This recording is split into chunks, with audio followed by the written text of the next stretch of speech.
Have you ever felt pulled towards someone even when the connection kept draining your peace? Have you ever wondered whether a bond is meant to help you awaken or simply meant to teach you how to let go? Welcome back to the channel. Today we are going to explore a difference that can change the way you understand your entire relationship history. Soul contracts versus soul ties. People often use these words like they are the same thing, but they point to very different patterns. When you see the difference clearly, you stop romanticizing pain, you stop confusing attachment with destiny, and you start making choices that heal karma and protect compassion at the same time. Here are the two truths we will hold all the way through this story. First, a soul contract is not a guarantee that someone is your forever person. It is an invitation to learn. Sometimes the learning happens together and sometimes the learning completes through separation. Second, a soul tie is not always spiritual. Often it is psychological and nervous system based. It can be formed through repetition, intensity, fear, guilt, or the habit of meeting someone to regulate your emotions. A soul tie can feel sacred while quietly keeping you stuck in the same loop. Now let me tell you a story. In this story there is someone named Elise. Elise is thoughtful and the kind of person who truly tries to love well. She does not play games.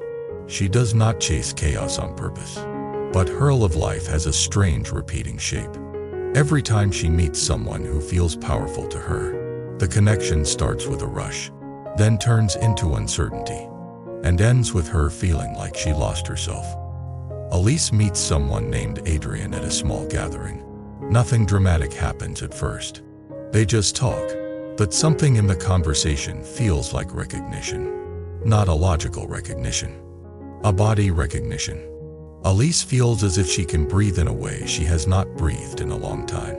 Adrian seems to understand her without her explaining much. He asks questions that feel precise. He mirrors her values. He speaks about growth and healing and purpose. On the drive home, Elise keeps thinking about him. She tells herself she is just excited, but the excitement has a sharp edge. It has urgency. It feels like hunger. Within days they are texting constantly. Adrian says he feels like they have known each other forever. Elise feels flattered and a little afraid. She has heard lines like this before. Still, she wants to believe. She wants to trust the warmth in her chest. They start dating and the connection becomes intense quickly. Adrian talks about the future early. He talks about moving in. He talks about how rare Elise is. Elise feels chosen. Then the first shift happens. Adrian becomes inconsistent. Not completely absent, but unpredictable. One day he is fully present and affectionate. The next day he is distant and distracted. Elise feels her nervous system start scanning. She checks her phone more. She tries to keep conversations light so he will not pull away. She starts managing herself. This is the beginning of a tie. A tie often forms when your peace becomes dependent on someone else staying consistent. The moment you start negotiating your own reality to keep connection, the bond becomes less about love and more about regulation. Elise does not know this yet. She only knows she is thinking about him more than she wants to. She tells herself it means he is important. She tells herself the intensity means it is spiritual. One night Adrian disappears emotionally again. Elise feels panic rise. She wants to text. She wants to ask what is wrong. She wants reassurance. She wants to fix. She wants to be the perfect version of herself so he will come back. Then she pauses. She remembers something she once heard from a teacher who spoke about awakening. The teacher said if you cannot sit with discomfort without controlling someone else, your love has become attachment. Elise sits down on her bed and decides to try something new. She puts her hand on her chest and names what is happening in plain language. I am afraid. I am imagining abandonment. I am trying to control uncertainty. I feel like I cannot breathe unless he responds. Then she asks a question that changes the entire direction of her life. Is this connection helping me become wiser and more compassionate? Or is it training my nervous system to live in fear? This is the difference between contract and tie. A soul contract, in the healthiest sense, increases your consciousness. It forces honesty. It reveals patterns so you can heal them. It invites practice. It does not necessarily feel easy, but it creates a path toward clarity and dignity. A soul tie, when unhealthy, decreases your consciousness. It makes you obsessive. It makes you reactive. It makes you shrink. It makes you lose your center. It keeps you circling the same emotional pain while calling it fate. Elise does not have the language for this yet, but she can feel something. She can feel that she is being pulled away from herself. The next day, Adrian returns and acts like nothing happened. Elise feels relief and also resentment. Relief is the hook. Resentment is the poison. Together they create a loop. Elise decides to speak truth. She says she needs consistency and clear communication. She says disappearing and returning makes her anxious and she does not want to live in that dynamic. Adrian smiles and says Elise is overthinking. He says she is too sensitive. He says real love should be effortless. He says Elise is making drama. That response reveals something important. A person who is willing to honor a soul contract will take accountability. They may not be perfect, but they will be honest. A person who benefits from a soul tie often dismisses your needs because the tie works best when you doubt yourself. Elise feels the old guilt rise. Maybe I am asking for too much. Maybe I should be easier. This is how ties tighten. Through self-doubt. Now let us step back and define these two ideas in a grounded way. A soul contract is best understood as a learning agreement at the level of growth. It does not mean you owe someone infinite chances. It means the connection has a lesson that keeps knocking until you answer it. The lesson can be boundaries. It can be self-respect. It can be forgiveness. It can be courage. It can be learning how to speak truth without fear. It can be learning how to love without clinging. A soul tie is a binding pattern where your energy keeps returning to the person, even when your wisdom says no. Sometimes ties form through chemistry. Sometimes through trauma bonding. Sometimes through guilt. Sometimes through the habit of being needed. Sometimes through intense intimacy too early. Sometimes through intermittent reinforcement. The pattern of unpredictable affection that trains the nervous system to chase relief.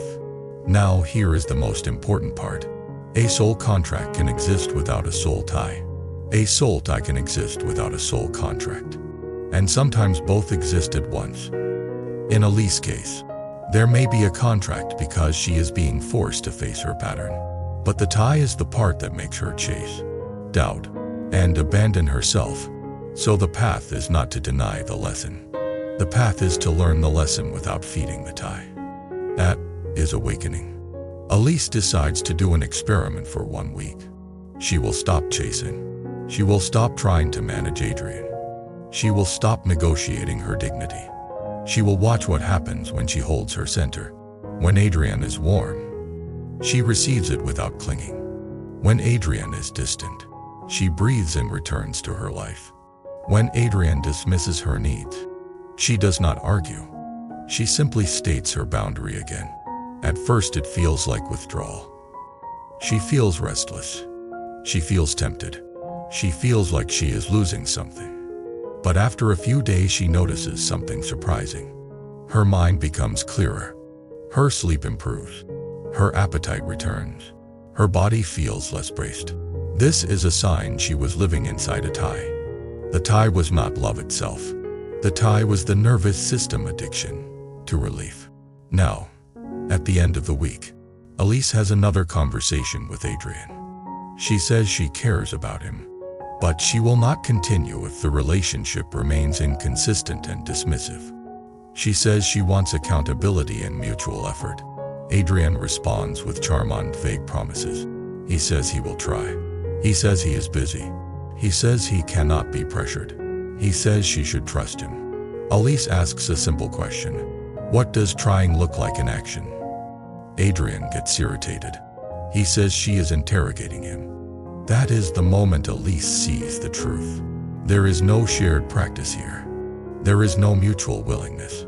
There is only access when it suits him and confusion when it does not. So Elise makes a choice. She steps back. This is not a dramatic breakup scene. No screaming. No revenge. She simply stops participating. She does not block him immediately. She just stops responding to the emotional bait. She stops chasing clarity from someone who benefits from confusion. Now the tie fights back. In the next days, Adrian then warm messages. He suddenly becomes affectionate. He says he misses her. He says he has been thinking about her. He says they are special. This is how many ties try to survive. They offer a hit of connection right when you start leaving. It is like the pattern knows it is losing control. Elise feels the pull. She feels the fantasy. She remembers the early sweetness. She wants to believe. So she does something wise. She watches behavior over time. One sweet message is not transformation. One apology is not repair. One emotional confession is not accountability. She waits. Adrian gets impatient. He asks why she is distant. Elise says she is not distant. She is simply choosing consistency. And she needs to see it. Adrian becomes cold again. That coldness reveals the truth. He was not offering love. He was offering a hope. Elise feels grief. Real grief. Because leaving a tie is leaving an identity. The identity of the one who can finally be chosen if she tries hard enough. The identity of the one who can fix the connection. The identity of the one who earns love through endurance. She cries. And in that crying, something clears. This is where karma heals. Karma heals when you change the response. Karma heals when you stop repeating. Karma heals when you choose dignity over craving. Karma heals when you keep your heart open without keeping your door unguarded. Now let us go deeper. Because some of you may be thinking, if I cut a tie, am I abandoning a contract? Am I running from a lesson? No. Leaving can be the lesson. Many people think the lesson is to stay and suffer until the other person changes. But often the real lesson is to stop abandoning yourself. The lesson is to stop calling confusion destiny. The lesson is to stop trading peace for intensity. A soul contract does not require you to remain available to disrespect. A soul contract requires you to become conscious. Sometimes consciousness means staying and practicing together. Sometimes it means leaving and practicing alone. Now, Elise continues her healing. And this is where the story becomes truly useful for you. She starts noticing her contract patterns in other areas of life. She notices she overgives at work to feel valuable. She notices she says yes to friends even when she is exhausted. She notices she avoids conflict and then resents people. She notices she keeps score quietly. She realizes the tie with Adrian was not created only by him. It was created by her old belief that love must be earned. That belief is the root karmic momentum. So she begins a new practice. Every day she asks one question. Where am I trying to earn what I should simply allow? She starts setting small boundaries. She starts resting without apology. She starts speaking needs early. She starts letting people be disappointed without collapsing. This is how a tie dissolves. You do not only stop texting the person. You stop feeding the inner pattern that created the hook. Then something beautiful happens. Elise meets someone new months later. His name in this story is Jonah. Jonah is steady. He communicates clearly. He follows through. He apologizes when he makes mistakes. He does not use confusion as power. At first, Elise feels suspicious. Her nervous system is used to intensity. Calm feels unfamiliar. She worries she is bored. Then she realizes boredom is sometimes the absence of anxiety. She realizes she is learning a new definition of love. Love can be peaceful. Love can be consistent. Love can be warm without being chaotic. Elise begins to feel attraction in a new way. Not the sharp craving of a tie, but the steady warmth of trust. She can be herself. She can speak. She can ask. She can say no. She can rest. This is the fruit of healing. Now I want to share a second story because some ties are family ties or friendship ties, not just romantic. In this story there is someone named Ben. Ben has a parent who uses guilt. The parent calls constantly, demands attention, and punishes Ben with silence or criticism when Ben sets boundaries. Ben feels trapped because family is supposed to be forever. Ben starts learning about contracts and ties. He realizes there might be a soul contract with the parent, a contract to learn compassion and boundaries, but the tie is the guilt pattern that keeps him obeying. Ben makes a choice. He does not cut love. He cuts access during disrespect. He tells the parent calmly, "I love you. I will talk when we can speak respectfully. If you guilt me or insult me, I will end the call." The parent tests him. Ben follows through. Over time, the dynamic changes. Or if it does not change, Ben increases distance. Either way, Ben heals karma by changing response. This is the middle path. Not hatred, not collapse. Wisdom with compassion. Now let me bring this directly to you with a clear internal test you can use. A soul contract feels like a lesson that increases your honesty.